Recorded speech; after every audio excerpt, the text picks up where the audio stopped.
गिन गिन के स्तुति करूं।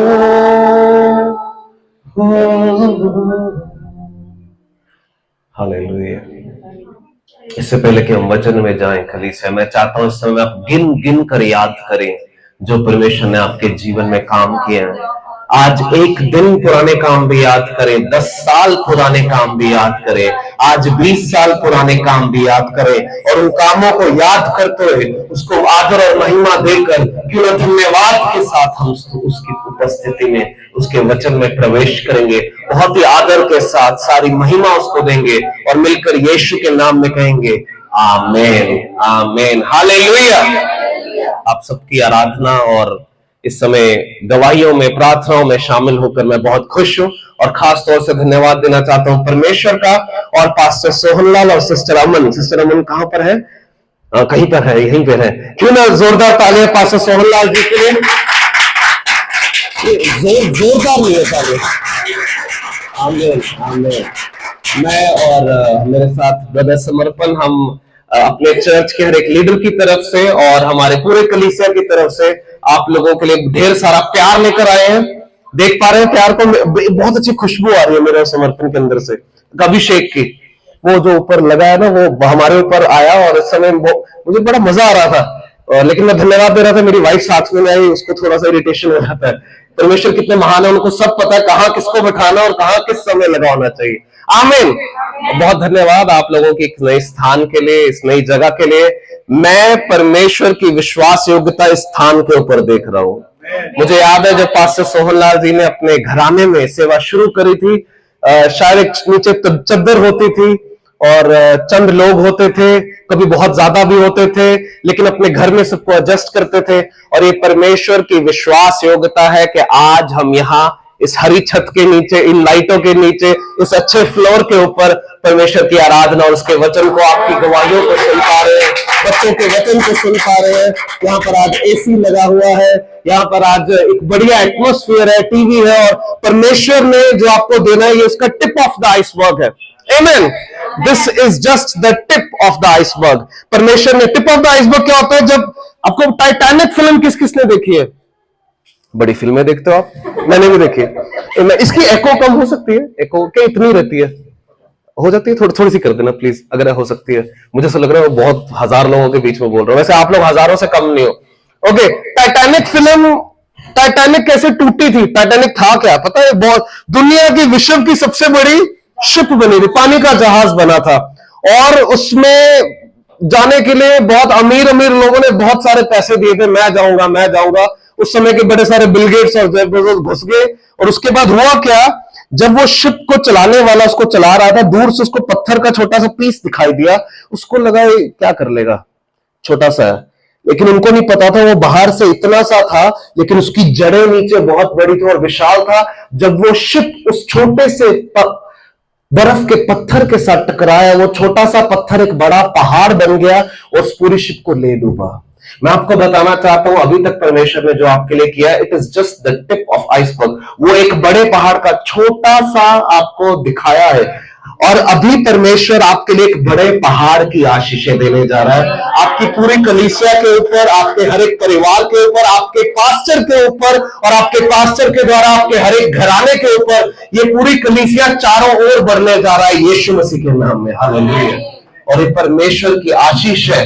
दूर से अभी शैतान हमें देखता होगा, उसको हम छोटे से पत्थर नजर आते होंगे, लेकिन जब शैतान पास में आएगा वो कहेगा अरे बाप रे, तो पहाड़ निकले, और वो गिरने वाला है, डूबने वाला है। उसके सारे काम नीचे समाने वाले हैं आपके द्वारा। आमीन, आमीन। इस महीने को हम आदर का महीना कह के बुला रहे हैं, द मंथ ऑफ ऑनर। मेरे साथ मिलकर एक बार बोलेंगे आदर, आदर का महीना। आमेन। ये एक आदर के महीने करके परमेश्वर हमसे इस समय बात कर रहे हैं। आदर का यूनानी शब्द होता है, हिब्रानी शब्द होता है कावोद। मेरे साथ मिलके बोलेंगे कावोद। ये आपको फ्री में सिखा रहे हैं, बाइबल कॉलेज में बड़े सारे पैसे लेके सिखाए जाते हैं, मैं आपको आज फ्री में बताने वाला हूं। कावोद, कावोद का मतलब होता है to value and respect someone and have their worth. किसी का आदर करना, उनकी वर्थ को समझना और उस वर्थ और उनकी वैल्यू, उनकी कीमत को जानना, और उस कीमत को जानते हुए जब हमारे मन से एक भावना निकलती है, इसको कहते हैं आदर। अगर आप गूगल करेंगे वहां पे आपको मतलब मिलेगा आदर का, उनकी इज्जत करना जो इज्जत के लायक हो। लेकिन अगर आप बाइबल खोलेंगे तो आपको मतलब मिलेगा कि हर जन जो परमेश्वर के स्वरूप में बना है, उसकी वैल्यू, उसकी कीमत को समझना, और उनकी कीमत को समझते जब हम उनकी ओर देखें, हम केवल उनकी कमियों को ना देखें, लेकिन इस बात को देखें कि वो परमेश्वर के स्वरूप में बनाए गए हैं। और उस बात को समझते जब हमारे मन से एक अच्छी भावना, एक अच्छा एटीट्यूड निकलता है, उसे आदर कहते हैं। आमीन। हम बहुत जल्द वचन में जाने वाले हैं। मुझे गवाही याद आ रही है, पास्टर बिल जॉनसन को एक बार पूरे प्रेस ने पकड़ लिया अमेरिका देश में, बेथल चर्च के पास। में पिछले 10 सालों में उस कलीसिया ने बहुत अच्छा किया है। तो प्रेस कॉन्फ्रेंस, उनको मतलब जबरदस्ती प्रेस वालों ने घेर के पूछा, पास्टर जी आप कभी किसी और पास्टर के लिए बुरा क्यों नहीं बोलते? हमने बड़े बड़े पास्टरों की लड़ाइयां करवा दी हैं। हम एक पास्टर के पास जाते हैं, उनके पास जाके पास्टर सोहनलाल जी की कुछ बुराई करते हैं, यहां जाते हैं हम इनके मुंह से कुछ निकलवा लेते हैं, फिर ये दोनों इंटरनेट में लड़ते रहते हैं, टोली में होते रहते हैं, आपके मुंह से कुछ बुरा नहीं सुना। उस समय पास्टर बिल जॉनसन के आंखों से आंसू निकल गए, और उन्होंने कहा, क्योंकि मैं जब किसी इंसान को देखता हूं, मैं परमेश्वर के स्वरूप को देखता हूं, और फार बी इट फ्रॉम मी, परमेश्वर मेरे से कभी ना करवाए कि मेरे मुंह से कुछ गलत निकले। हालेलुया, आमीन। आज मैं आपको बताने जा रहा हूं आदर में क्या है, और आदर कितना शक्तिशाली है, और आदर के द्वारा क्या हो सकता है। आप यहां स्क्रीन पर देख सकते हैं, मरकुस रचित सुसमाचार 6वां अध्याय पहली 2 आयतें मिलकर पढ़ेंगे। यहां से निकलकर अपने देश में आया, और उसके चेले भी उसके पीछे आ गए। सब्बत के दिन यह आराधनालय में उपदेश करने लगा, और बहुत से लोग सुनकर चकित हुए और कहने लगे, इसको ये बातें कहां से आई? यहां कौन सा ज्ञान है जो उसको दिया गया है? कैसे सामर्थ के काम इसके हाथों में प्रकट हो रहे हैं। आमीन। प्रभु यीशु मसीह अपनी सेवकाई शुरू करने के बाद पहली बार अपने खुद के शहर में आए। आमीन। पास्टर सोनल, आप किस शहर से हैं? अमृतसर। ये जैसे मान लीजिए आपने सेवकाई किस साल में शुरू करी थी? हमने लाइफ मतलब 2011 में उन्होंने सेवा शुरू करी। मान लीजिए 2011 में सेवा करने के बाद चंडीगढ़ में, पीछे आप फाजिल खां में थे, और पीछे गोवा भी गए, बहुत सारी जगहों में, अन्य जगह सेवा करने के बाद वो अपने जब घराने में, अपने शहर में, अपने परिवार में पहली बार आए। ये हो रहा था उस समय यीशु मसीह के साथ। आमीन। कितने लोगों को समझ में आ रहा है? अगर आपने ये समझ लिया, आपकी जिंदगी बदल जाएगी। मैं आपको सच में बताने जा रहा हूं, क्योंकि इन अध्यायों ने मेरी जिंदगी को बहुत बड़े स्तर पर तब्दील किया है। आमीन। यीशु मसीह अपनी सेवकाई स्टार्ट करने के बाद, अपनी बुलाहट में पूरी तरह से अपनी मिनिस्ट्री को चेले बनाने के बाद, उनको सिखाने के बाद, बहुत सारे अद्भुत काम करने के बाद, बहुत सारे चंगाइयां बड़ी बड़ी करने के बाद, अगर हम पिछला अध्याय देखें तो 12 साल से जिसका खून नहीं निकल रहा था, प्रभु यीशु मसीह को छूकर उसका खून निकल गया। लेकिन वो सब बड़े काम कर जब यीशु मसीह पहली बार अपने शहर में आया, सब्बत का दिन आया, सब्बत का दिन जैसे कि संडे होता है, वो आराधनालय में जाके वचन सिखाने लगा, तो परमेश्वर का वचन हमें बता रहा है, लोग चकित रह गए, ये ज्ञान इसको कहां से मिला, ये शिक्षा इसको कहां से मिली, ये आश्चर्यचकित गवाहियां। क्योंकि प्रभु यीशु मसीह जब संडे को, अभी सब आप सबने गवाही दी ना, तो एक सिस्टर ने गवाही दी, मैंने पास्टर जी से प्रेयर कराई और वो बाल ठीक हो गए। एक ब्रदर ने भी गवाही दी, मेरी पीठ में समथिंग, आपका एक गांठ दूर हो गया। तो प्रभु यीशु मसीह अपनी सेवकाई के द्वारा जो गवाहियां होती, वो गवाहियां दे रहे थे, और लोग आश्चर्यचकित हो गए, ये कैसे हो रहा है। आमीन। लेकिन अगली आयत देखना, आगे क्या होता है। क्या ये वही बड़ई नहीं जो मरियम का पुत्र याकूब, यूसुफ, यहूदा और शिमोन का भाई है? क्या उसकी बहनें हमारे बीच नहीं रहती? इसीलिए उन्होंने उस विषय में ठोकर खाई। हालेलुया। आगे लिखा है, यीशु ने उनसे कहा, भविष्यवक्ता का अपने देश और अपने कुटुंब और अपने घराने को छोड़ कहीं भी निरादर नहीं होता। फटाफट से अगली 2 आयतें भी पढ़ लेंगे। यहां वह वहां कोई सामर्थ का काम ना कर पाया। हालेलुया। ये पहली लाइन को ध्यान से दोबारा पढ़ेंगे। कौन किसकी आवाज में एक बलवंतता है इस चर्च में? किसकी सबसे ज्यादा आवाज आती है चर्च में? अच्छा प्लीज सिस्टर पढ़िए आप। वह वहां कोई सामर्थ का काम ना कर सका। ये वह किसकी बात हो रही है? प्रभु यीशु। क्या यहां पर यह लिखा है कि प्रभु यीशु मसीह वहां पर कुछ ना कर पाए? यही लिखा है।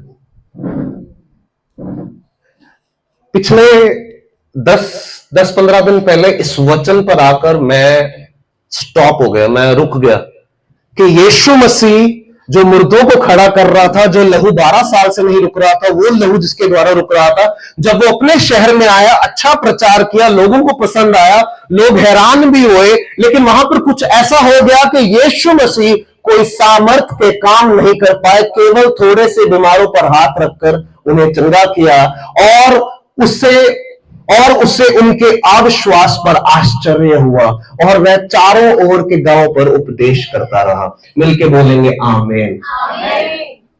एक ऐसी बात मैं आपको बताना चाहता हूं जो आपके जीवन में परमेश्वर के बड़े काम को रोक सकती है।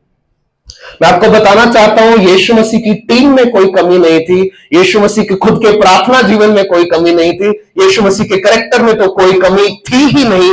वह खुद परमेश्वर का इकलौता पुत्र जिसने बचपन से ना कोई पाप किया, जो जिसके द्वारा पूरी सृष्टि रची गई थी, जिसके बारे में लिखा है वचन देधारी हुआ। जब वो वचन अपने खुद के शहर में आया, अपने रिश्तेदारों में, अपने लोगों में, जो लोगों ने उसको बचपन से बड़ा होता देखा होगा, उन लोगों के बीच में अच्छा उपदेश देने लगा, तब वहां पर लिखा है कुछ ऐसा हुआ जिसके कारण कोई बड़ा काम ना हो पाया। आमीन। मैं आपको बताना चाहता हूं अगर नहीं, वैसे बहुत सारे परिवारों में, कलीसियाओं में आज ये प्रॉब्लम है कि हमारे पास वचन अच्छे रूप से आ रहा है, हमारे पास बढ़िया वचन आ रहा है, हम आमीन भी बोल रहे हैं, हम प्रार्थना भी करवा रहे हैं, हम भजन संहिता भी आगे आकर बोल रहे हैं, हमारे बच्चे भी वचन बोल रहे हैं, हमारे पास्टर बढ़िया वचन प्रचार कर रहे हैं, लेकिन कुछ एक ऐसी बात है कि आप बड़ी से बड़ी प्रेयर भी कर रहे हैं, आप ओवरनाइट प्रेयर भी कर रहे हैं, आप फास्टिंग भी कर रहे हैं, लेकिन आपके जीवन में बड़े काम नहीं हो रहे हैं। और वो है जब आपके जीवन में या आपके परिवार में, आपके कलीसिया में आदर की उपस्थिति ना हो। हालेलुया। उन लोगों ने प्रभु यीशु मसीह को बचपन से बड़ा होते देखा होगा। कुछ खुल के बात कर सकता हूं मैं भी? पासी दूर तो नहीं जाती आवाज मेरी? अगर आप कुरान को पढ़ेंगे, वहां पर भी प्रभु यीशु मसीह के बारे में लिखा है। वहां लिखा है कि जब वो छोटा था, उसने मिट्टी को पकड़ा और मिट्टी से एक छोटा सा बर्ड बना दिया, पंछी बना दिया, और उसमें अपना श्वास दिया और वो पंछी उड़ने लगा। ये कुरान में लिखा है, ये बाइबल नहीं है, ये मैं अपने आप से नहीं कह रहा हूं, कुरान ये कह रही है। और उनकी पूरी कुरान में कोई भी भविष्यवक्ता, उनका कोई भी बड़े जितने भी भविष्यवक्ता हैं, इंक्लूडिंग उनके सबसे बड़े भविष्यवक्ता के जीवन में भी ऐसा काम ना हो पाया। और वहां पर लिखा है कि वह कुंवारी के द्वारा जन्मा था, और बाइबल में भी यह लिखा है कि वह कुंवारी के द्वारा जन्मा था, और लिखा है कि बचपन से प्रभु यीशु मसीह अपने पिता के घराने में पाए जाते थे। आमीन। और यह भी लिखा है वे हर एक धार्मिकता में बड़े हुए, लेकिन जब प्रभु यीशु मसीह अपने खुद के शहर में आए, वहां पर कुछ ऐसा था उन लोगों के भीतर कि प्रभु बड़े बड़े काम नहीं कर पा रहे थे। आमीन।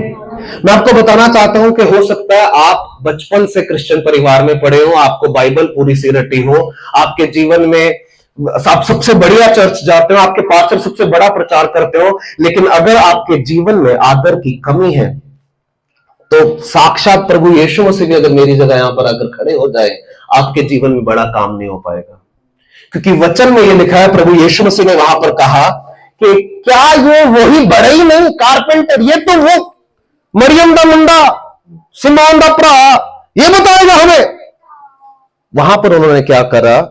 ठोकर खा ली, बिना प्रभु यीशु मसीह के कोई गलत बात सुने। प्रभु यीशु मसीह ने कोई गलत टीचिंग नहीं दी, उन्होंने किसी को गाली नहीं दी, उन्होंने कुछ गलत नहीं बोला, उनके द्वारा सारी चीजें हो रही थी, लेकिन वो फिर भी ठोकर खा गए, क्योंकि उन्होंने अपने दिल से अनादर निकाल दिया। और प्रभु यीशु मसीह ने कहा, एक भविष्यवक्ता का अपने घराना छोड़कर, अपने परिवार छोड़कर कहीं भी अनादर नहीं होता। आमीन। इंग्लिश में एक टर्म है स्पिरिट ऑफ फैमिलियरिटी। फैमिलियरिटी, इसके हिंदी में करने की कोशिश करता हूं। एक पंजाबी में एक लाइन है, मेरे डैडी काफी बार बोलते हैं, घर दा जोगी जोगड़ा, जिसका मतलब है लोकल पास्टर है ना, हर हफ्ते मिलता ही है। पिछले हफ्ते भी प्रेयर कराई सी। ओ मैं पास्टर वास्ते बड़ा कुछ किया।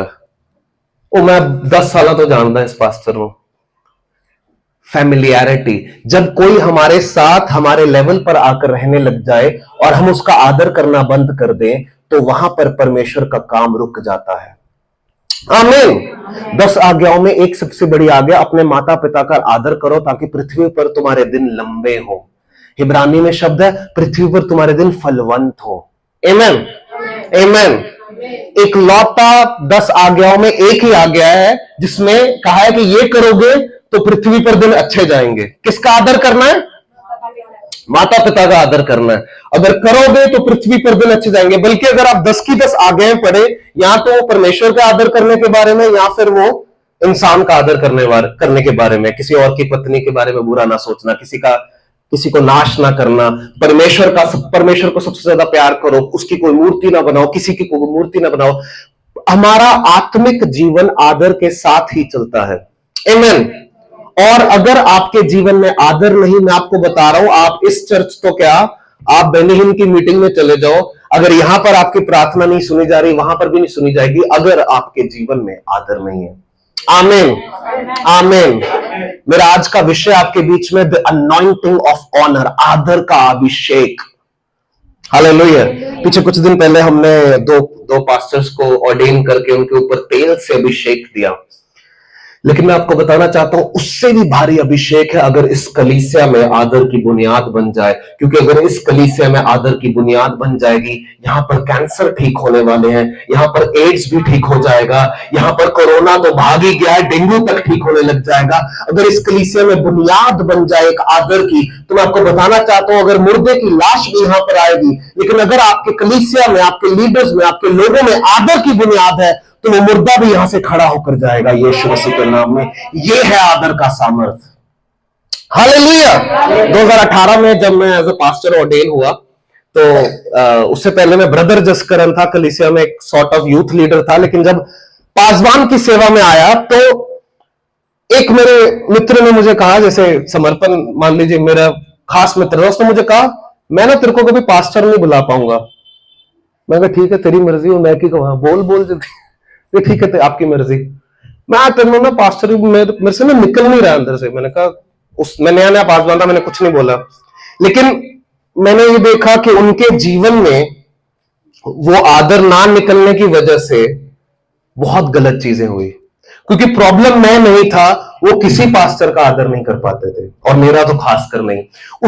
और उसी समय में हमारे कलीसिया में एक नए भाई आए, खरड़ में ही रहते हैं। जब वो हमारे कलीसिया में आए, तो 4.5 लाख रुपए का कर्जा था, और 2 बारी खुदकुशी की कोशिश कर चुके थे। और वो ये सोचकर कलीसिया आए थे कि आखिरी बार आ रहा हूं, इसके बाद मैं कभी नहीं आऊंगा। इनफैक्ट वो एक जगह तो जाकर अपनी किडनी बेचने की डील करने की कोशिश कर रहे थे। लेकिन वो कलीसिया में आए, उन्होंने वचन को सुना, और उनके जीवन से एक बात निकली, वो था आदर। आज भी जब मैं उनके घर जाता हूं, हालांकि मेरे से 10-15 साल बड़े हैं, लेकिन जब मैं उनके घर जाता हूं तो मुझे ऐसे पैरी हाथ लगाकर मिलते हैं। मैं मना करता हूं, मैं छोटा हूं, आपसे पैरी पूरी हाथ मत लगाया करो, लेकिन वो रुक ही नहीं पाते, उनके मन से वो आदर निकलता है।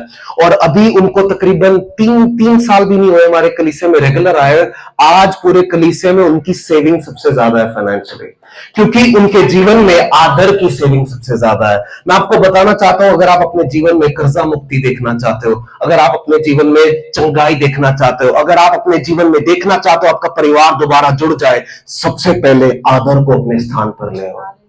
हालेलुया। आदर को अपने स्थान पर ले आओ। हमारे परिवारों में माता पिता का आदर होना चाहिए, क्योंकि वचन में लिखा है।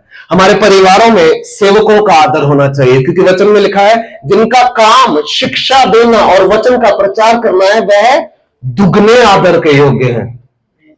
कितने आदर के? इसका मतलब अगर मैं इनका इतना आदर करता हूं, या इतना आदर करता हूं, तो मुझे उनका, पास्टर जी का इतना आदर करना है। अब आदर क्या है? आदर आज्ञाकारिता नहीं है। Honour is not obedience, even though दोनों एक साथ चलती है, लेकिन आदर आज्ञाकारिता नहीं है। क्योंकि जिस बाइबल में लिखा है कि अपने माता पिता का आदर करो ताकि पृथ्वी पर तुम्हारा दिन ज्यादा हो, लंबे और फलवंत हो, उसी बाइबल में यह भी लिखा है कि मेरे कारण तुम अपने माता पिता से नफरत करोगे। ये क्या बात हुई भाई?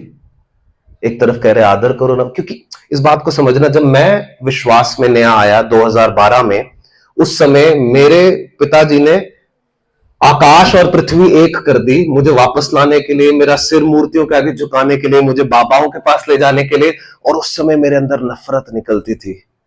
लेकिन परमेश्वर का वचन ये कह रहा है कि अगर मेरे पिता मुझे ये बोले कि मुझे किसी मूर्ति के आगे झुकना है, तो इसका मतलब ये नहीं आदर में, हाँ जी पापा आप करो ना, लो मत्था टेकता नहीं। इसका मतलब ये हुआ, अगर मेरे माता पिता मेरे से कुछ गलत करवा रहे हैं, तो उस जो अंदर मेरे हो रहा है कि मैं नहीं करूंगा, वो ना करते हुए भी मुझे आदर में ना करनी है। कितना उस बात को समझ पा रहे हैं? मेरे एक भाई हैं, जब वो विश्वास में आए, वो पैशनेट है, विश्वास में आए, कोई आवाज तो नहीं जाती ना कहीं? जब वो विश्वास में आए तो दिवाली का दिन था, अपने परिवार के पास गए, तो उनके परिवार में पूजा होती थी। तो जैसे उनकी ना मदर ने उनको बाहर आकर ना लड्डू दिया, लड्डू दो मुझे, लड्डू दिया, उसने ऐसे पकड़ा, मैं नहीं मानता ये सब बकवास, उसने साथ ही गटर का उनका गटर में लड्डू फेंक दिया, पूरा मोहल्ला देख रहा है। तो मेरा आपको कहने का मतलब क्या है कि अगर आपको कोई चीज नहीं भी करनी बाइबल के अनुसार, आपको वो ना करते हुए भी आदर की उस मर्यादा को लांगे बिना मना करना है। आमीन। मैं बहुत सारे लोगों को जानता हूं जो अपने पास्टर की बातें मानते हैं, लेकिन उनके मन में वो व्यवहार नहीं होता आदर का। मैं बहुत सारे, मेरे कलीसिया में बहुत सारे लोग हैं जो मेरी बात सुनते हैं, जो सब कुछ करते हैं, लेकिन मुझे पता है वो मन से अभी मेरा आदर नहीं कर पा रहे हैं, क्योंकि आदर आज्ञाकारिता नहीं है। Honour is an attitude. आदर जो है एक व्यवहार है, एक चरित्र है जो हमारे मन से आना चाहिए। हालेलुया। जब प्रभु यीशु मसीह अपने खुद के लोगों के बीच में गए, क्योंकि वहां पर आदर नहीं था, जरा सोच के देखो, इस बात को डाइजेस्ट करके देखो, प्रभु यीशु मसीह चिन्ह चमत्कार नहीं कर पाए। हम यहां पे किसी भविष्यवक्ता की बात नहीं कर रहे, किसी अपोस्टल की बात नहीं कर रहे, किसी नॉर्मल विश्वासी की बात नहीं कर रहे। मतलब इसका मतलब प्रभु यीशु मसीह कैंसर को दूर करना चाहते थे, लेकिन क्योंकि बीच में आदर आके खड़ा हुआ था, तो वो नहीं हो पा रहा था। मैं आपको बताना चाहता हूं, हो सकता है आपके जीवन में प्रभु यीशु मसीह कुछ करना चाहते हैं, प्रभु यीशु मसीह आपके फाइनेंशियल ब्रेक थ्रू लाना चाहते हैं। हो सकता है आपके जीवन में एक बड़ी चंगाई इंतजार कर रही हो, समय हो चुका हो सकता है आपके परिवार में एक बड़ी आशीष आने वाली हो, लेकिन अगर आपने अपने जीवन में आदर नहीं रखा हुआ, तो वो प्रवेश नहीं कर पाएगी, क्योंकि आदर एक तरीके का मैग्नेट है। अगर आपके जीवन में आदर है, तो वो मैग्नेट बन जाएगा आशीषों के लिए आपके जीवन में। आमेन। द अनॉइंटिंग ऑफ ऑनर, आदर का अभिषेक। जब आदर होता है एक स्थान में, उस स्थान में स्वर्ग खुल जाता है, उस स्थान में चंगाई होती है, जो बाहर नहीं हो सकता, जो बड़े से बड़े अस्पताल में नहीं होता, वो स्थान में होने लग जाता है। मार्कुस रचित सुसमाचार 6वां अध्याय हमने पढ़ा कि प्रभु यीशु मसीह वहां पर कुछ करना, वह कोई सामर्थ का काम ना कर पाया, लेकिन अगर आप मार्कुस 5वां अध्याय पढ़ेंगे, तो वहां पे लिखा है कि 12 साल से एक स्त्री का लहू बह रहा था, लेकिन वो उसको जब यीशु मसीह के बारे में एक बार पता चला, तो वो शुरू से एक ही बार बोल रही थी, अगर मैं केवल उसको छू पाऊं, अगर मैं केवल उसको छू पाऊं, अगर मैं केवल प्रभु के दास को छू लूं, तो मैं चंगी हो जाऊंगी।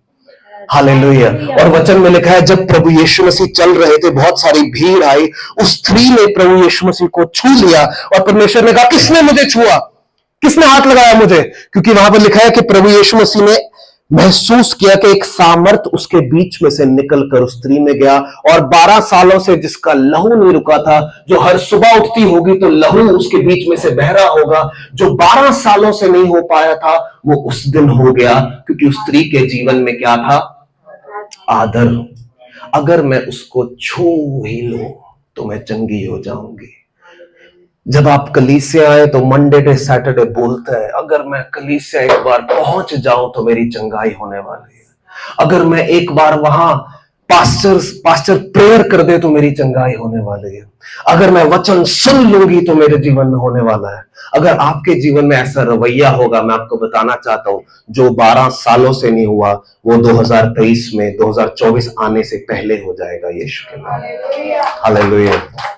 मुझे नहीं पता आज आपको क्या जरूरत है, मुझे नहीं पता इस साल कौन सी भविष्यवाणी नहीं पूरी हो पाई, मुझे नहीं पता किस बात को लेकर आज आप घूम रहे हो, लेकिन इससे पहले कि 2024 आए, एक चीज को अपने जीवन में रीस्टैब्लिश कर लीजिए, एक छत की मरम्मत कर लीजिए, वो है आदर की छत। आमीन। आदर की छत। प्रॉब्लम क्या होती है, जब हम एक, स्पेशली जब हम एक कलीसिया में एक लंबे समय से एक स्थान पर होते हैं, हमें पता भी नहीं चलता कब हम उस कलीसिया के अधिकारियों का आदर करना बंद कर देते हैं। जब हमारे पिता पास्टर हो, हम बचपन से गाते आ रहे हैं, हम बचपन से पापा के साथ हाउस विजिटिंग किया, हमें पता भी नहीं चलता कब आदर बीच में से चला जाता है। जब हम पास्टर के साथ हर जगह जाते हैं, हमें पता भी नहीं चलता कब हम उस पासबान को, उस प्रभु के दास को हल्के में लेने लग जाते हैं। आमीन। मेरे एक मित्र थे, उनके जीवन में एक गवाही, इनके जीवन में एक भविष्यवाणी हुई, और वो भविष्यवाणी हुई कि तेरे साथ ये हो सकता है, ये कर ले, ठीक हो जाएगा। उसने बोला अरे फुट, क्योंकि दोस्त ने भविष्यवाणी दी थी, उसने नहीं माना। 2 साल वो बैकस्लाइड रहा, प्रभु से दूर रहा, पाप में गिरा रहा। 2 साल बाद एक बड़ी मीटिंग में गया, उस बड़ी मीटिंग में जाने के बाद वो सेम भविष्यवाणी प्रभु के दास के मुंह से निकली, और तब उसने उस भविष्यवाणी को स्वीकार कर लिया। लेकिन उसने एक बात को कहा, अगर मैंने 2 साल पहले ही उस भविष्यवाणी को आदर के साथ रिसीव कर लिया होता, तो मेरे जीवन के 700 से ज्यादा दिन, 750, 800 दिन मेरे जीवन के वेस्ट ना होते। मैं आपको बताना चाहता हूं, अगर आप अपने जीवन में फलवंतता देखना चाहते हैं, और एक बच्चे बड़े सबके लिए, अगर आप अपने जीवन में फलवंतता देखना चाहते हैं, आदर को रिस्टोर कर ले। थोड़े दिन पहले मैं एक पास्टर की वाइफ से मिला, काफी उम्र में बड़े थे, तो ऊपर से है भी पंजाबी परिवार से, मेरी तरह ही सरदार परिवार से। तो मैंने जाके उनके पैरी हाथ लगाए, मैंने पैरी हाथ लगा, हाँ ये नहीं करना तुम मसीह में। तो मैंने कहा आंटी मैं तो आदर से कर रहा हूं। मैंने कहा चलो कोई बात नहीं, आगे से आपके पैर हाथ नहीं लगाएंगे, वैसे तो बड़े अच्छे पैर हैं उनके, पर नहीं लगाएंगे। थोड़े दिनों बाद क्या हुआ, मैं दिल्ली में मीटिंग में था, पास्टर अंकित साजवान एफएलजे चर्च, वहां पर उनके स्पिरिचुअल लीडर बिशप सैमुअल पट्टा जब स्टेज पर आए, तो उन्होंने 2500 लोगों के सामने अपने आत्मिक पिता को आदर के साथ मिला। क्योंकि वचन में लिखा है एक जगह, जब God of Abraham, Isaac and Jacob, जब याकूब ने अपने पिता इसहाक के पैरी हाथ लगाकर आशीष ली, तो उस समय इसहाक ने उसके सिर के ऊपर रखकर एक इम्पार्टेशन दिया। आमीन। मैं ये नहीं कह रहा जाओ एक दूसरे के पैरी हाथ लगाना, वो आपकी मर्जी है, लेकिन मेरे कहने का मतलब क्या है, आदर। हालेलुया। आपके जीवन में आदर होना चाहिए। जब पासवान आपके लिए प्रेयर करने आए आपके घर में, आदर होना चाहिए। जब आप चर्च में जाएं प्रार्थना करवाने के लिए, आदर होना चाहिए। अपने साथ में जो बैठा है आपका पड़ोसी, अपने पड़ोसी से अपने समान प्रेम करो। अगर आप उसका आदर नहीं कर पा रहे, तो इसका मतलब आप अपना आदर नहीं कर पा रहे। जिस घर में, जिस कलीसिया में, जिस परिवार में, जिस व्यक्ति में, जिस यूथ में, जिस बच्चे में आदर बन जाए, उसको परमेश्वर में बढ़ने से कोई रोक ही नहीं सकता। लेकिन अगर सब कुछ है, आपके पास थियोलॉजी है, आत्मा है, आप ओवरनाइट प्रेयर करते हो, आप सब कुछ करते हो, लेकिन आदर नहीं है, मैं आपको बता रहा हूं, आप यीशु मसीह के सामने जाके खड़े हो जाओ, वो भी आपको कुछ नहीं कर पाएगा। आमीन। लेकिन अगर आदर के साथ चले गए, आदर में एक बड़ा अभिषेक है, और वो अभिषेक मुर्दों को खड़ा करने वाला, 12 सालों का लहू रोकने वाला, बैकस्लाइडरों को वापस लाने वाला वो अभिषेक है। और मेरा विश्वास है परमेश्वर आज हमें उस अभिषेक में लेकर जाने वाले हैं। आमीन। उस अभिषेक में परमेश्वर ले जाने वाले। हम कुछ समय पहले एक पास्टर्स मीटिंग में थे, वो दिल्ली में, तकरीबन अपना पहले दिन 1500 पास्टर आए थे, और 1500 के 15 को स्टेज पे बुला लिया एक एक करके। वो 4 घंटे इसी में निकल गए कि सब नीचे सबको माइक आएगा, लेकिन सबने सबकी तरफ देखकर ना अपना नाम बताना। 1500 लोग अपना नाम बता रहे हैं एक एक करके माइक पे। और जब हमारे टेबल पर बारी आने वाली थी, तो मैंने भाई संतोष को बोला कि आप अपने आप को एज अ पास्टर इंट्रोड्यूस करना और कहना मैं पासवान हूं, और मैंने कहा आपका ऑर्डिनेशन तो होने वाला है, मैं आपको अनुमति दे रहा हूं, आप एज अ पास्टर अपने आप को इंट्रोड्यूस करो। जब माइक आया तो वो खड़े हुए और उन्होंने कहा मैं संतोष हूं, और मैं अपने पासवान की अधीनता में यहां पर आया हूं और इस मीटिंग को लगा रहा हूं। और उस समय मैंने देखा कि स्वर्ग उनके जीवन में खुल गया, क्योंकि उन्होंने उस आदर की मर्यादा को बनाए हुए रखा। मैं आपको बताना चाहता हूं, अपने कलीसिया में अपने पास्टर की स्पिरिचुअल अथॉरिटी के अंदर चले। बाहर से मैं आ सकता हूं, कोई भी आ सकता है, हम टीचिंग दे सकते हैं, लेकिन जो पिता है वो इम्पार्टेशन दे सकता है। हालेलुया। जो पिता है वो अभिषेक दे सकता है। मैं आपको बड़े से बड़े वचन दे जाऊंगा, आप हालेलुया आमीन कर दोगे, मैं सब कुछ बढ़िया रहेगा, जोश रहेगा, लेकिन जो एक पिता आपके बीच में कर सकता है, वो बाहर से आके कोई नहीं कर सकता।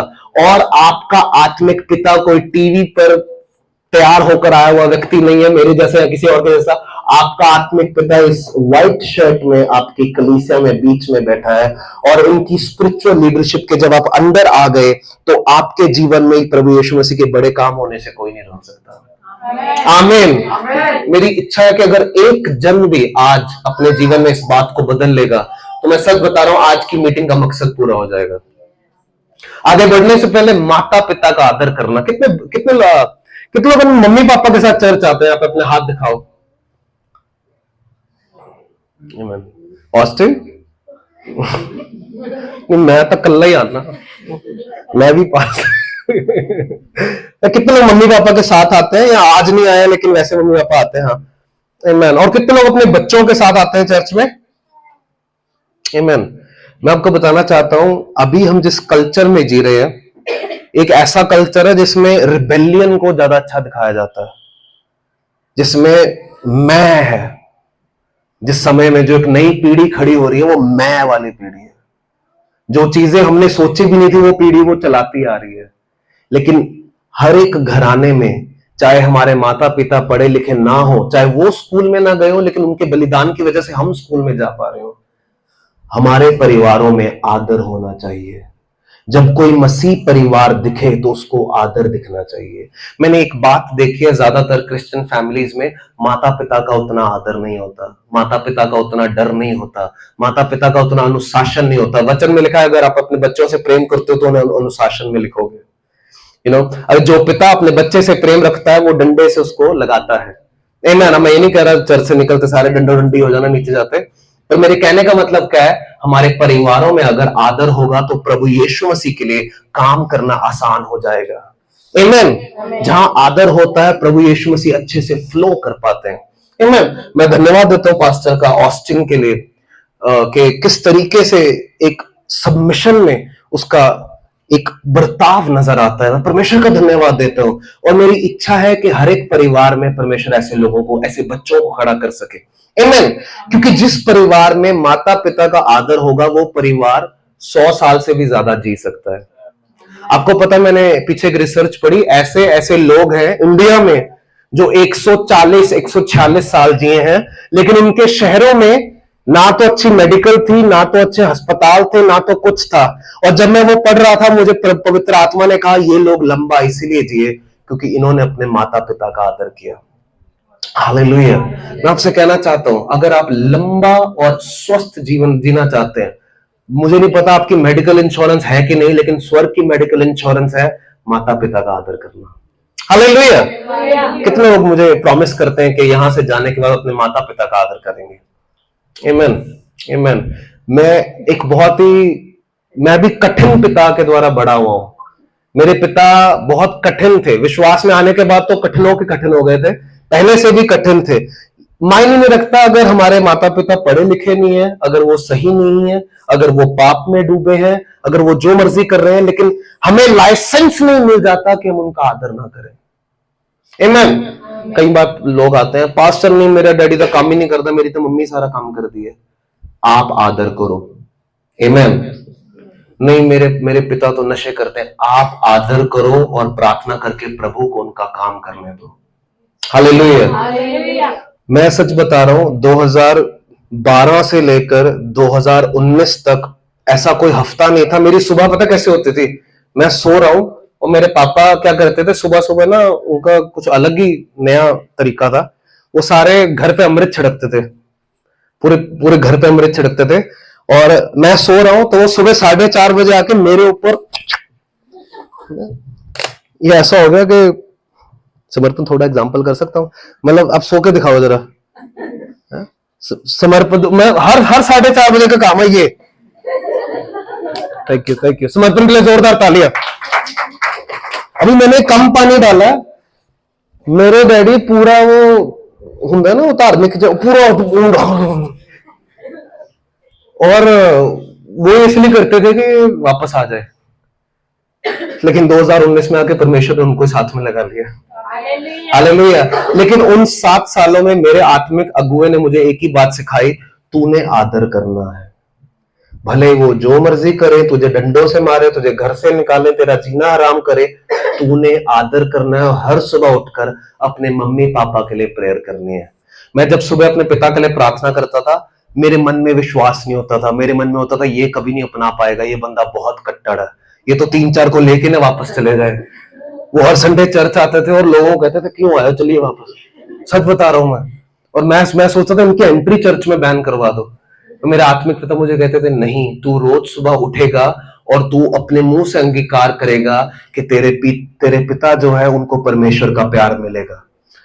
और मैं सोचता था यार क्या, मैं एक बार मैं उनको बोल दिया प्रेयर से पहले, मैं मुझे लगता नहीं वैसे होने वाला है। उन्होंने मुझे कहा तू चुप रह और प्रेयर कर, हमारा काम है प्रार्थना करना, परमेश्वर का काम है मुर्दे खड़ा करना। और 2019 में इन्हीं हाथों से मेरे पिता को मैं आदर के साथ बपतिस्मा दे पाया। और आज का ऐसा दिन है, वो उनका विश्वास अलग लेवल पर कहीं जा रहा होता है, हमें कंट्रोल करना पड़ता है। हालेलुया। मैं सुबह एक बार 4:30 बजे घर आया, पूरी टैक्सी चलाकर, उन दिनों में सेवकाई में नया था, साथ साथ टैक्सी चलाता था। टैक्सी चलाकर घर आया तो मेरे डैडी हमारे मोहल्ले के धोबी को, उसके असिस्टेंट को, 3-4 झाड़ू मारने वालों को घर पे अपने चर्च लगा के बैठे हैं। और मेरी आंखें लाल है, पूरी रात सोया नहीं, सोने जा रहा हूँ, ओए अच्छा तू प्रेयर कर इधर आके। और एक वो दिन था जब मैं सुबह उनके लिए प्रार्थना करने का सोचता था। लेकिन अब जब मैं देख पाता हूं, अभी भी बहुत सारे चैलेंजेस हैं, ये नहीं कि चैलेंजेस नहीं है, लेकिन मेरा आपको कहने का मतलब है हम अपने जीवन में आदर की कवरिंग ना छोड़े। हालेलुया। क्योंकि जिस परिवार में आदर होता है उस परिवार में अभिषेक होता है। आपको बाहर से कोई तेल नहीं लेना पड़ेगा। लोग सोच रहे हैं 500 तेल ले लो, अभिषेक ही अभिषेक। मैं कहना 2000 का ले लो, अगर आपके जीवन में आदर नहीं है ना, अभिषेक का अ नहीं आ पाएगा। हो सकता है आपके जीवन के ऊपर कर्जा हो और परमेश्वर दूर करना चाहते हैं, लेकिन आप अनादर को हटा ही नहीं पा रहे, तो वो नहीं हो पाएगा। हो सकता है आप बहुत किसी बीमारी से जूझ रहे हो, परमेश्वर भी ठीक करना चाहते हैं, आप भी ठीक करवाना चाहते हैं, लेकिन आपके जीवन में आदर ही नहीं है। ना पास्टर के लिए आदर, ना मम्मी पापा के लिए आदर, ना लोगों के लिए आदर, पति का पत्नी के लिए आदर नहीं है, पत्नी का पति के लिए आदर नहीं है। परमेश्वर को जगह नहीं मिलती वहां मूव करने के लिए। पवित्र आत्मा ने, पास्टर बेनियन की मीटिंग लगा रहा था, पास्टर जबरदस्त गल कही उन्होंने। कहते जब भी मैं कहीं मीटिंग लगाता हूं ना, तो मैं मेक श्योर करता हूं कि ये वाली पहली 2 लाइनें और ये वाली पहली 2 लाइनें, यहां पर जो लोग बैठे हैं वो कौन है। कहते क्योंकि अगर इन लोगों में आदर नहीं है ना, तो वो पवित्र आत्मा का काम रोक देंगे पूरी मीटिंग में। लेकिन अगर यहां पर पहली 2 लाइनों पर लोग सही बैठ गए, कहते तो मेरे लिए आसान हो जाता है चिन्ह चमत्कार करना। हालेलुया। अब बात को समझ रहे हैं, आदर में क्या सामर्थ्य है। अपने जीवन में हमें आदर को स्थान के ऊपर लेके जाना है। और आदर से क्या होता है, आदर से स्वर्ग खुल जाता है। मेरे साथ मिलके बोलो, स्वर्ग खुल जाता है। स्वर्ग खुल जाता है। कहां लिखा है बाइबल में स्वर्ग खुल जाता है? अगर हम देखें, मत्ती का 3 देख ले, लूका का 3 देख ले, जब प्रभु यीशु मसीह बपतिस्मा लेने के लिए गए, किससे बपतिस्मा लिया था प्रभु यीशु मसीह ने? सबसे पहले किसने बोला? अभी सब बोल रहे हैं। मैं एक गिफ्ट देना चाहता था जो पहले बोलेगा, पर अभी समझ नहीं आ रहा। चलो आगे देखेंगे, करते रहेंगे। हालेलुया। तो प्रभु यीशु मसीह ने किससे बपतिस्मा लिया? किससे लिया? मैं कहते जसकरण से लिया, मेरे से नहीं लिया। हालेलुया। प्रभु यीशु मसीह जब यूहन्ना बपतिस्मा देने वाला अपनी सेवा का ही शुरू कर चुका था, जब वो ऐलान कर चुका था कि मेरे बाद जो आ रहा है उसके जूतों के फीते बांधने की लायक मैं नहीं हूं, और प्रभु यीशु मसीह उसके पास गए और यूहन्ना बपतिस्मा देने वाले से कहा, हे यूहन्ना मुझे बपतिस्मा दे। और यूहन्ना ने बोला, मैं बपतिस्मा दूं? मुझे तुमसे बपतिस्मा लेने की जरूरत है। प्रभु यीशु मसीह ने कहा, नहीं, सारी धार्मिकता को पूरा करने के लिए जरूरी है। और उसी समय यूहन्ना ने प्रभु यीशु मसीह को अपने हाथों से बपतिस्मा दिया। और वचन में लिखा है, जब वो बपतिस्मा हुआ, स्वर्ग खुल गया और स्वर्ग से आवाज आई, ये मेरा प्रिय पुत्र है जिससे मैं अति प्रसन्न हूं। आमीन। आप में से कितने लोग प्रभु यीशु मसीह के बेटे और बेटियां हो? आदर को अपना लें, स्वर्ग खुल जाएगा। स्वर्ग इसलिए नहीं खुला कि प्रभु यीशु मसीह को पिता परमेश्वर को पानी पसंद आ गया था, क्योंकि प्रभु यीशु मसीह ने जिस पृथ्वी को अपने हाथों से बनाया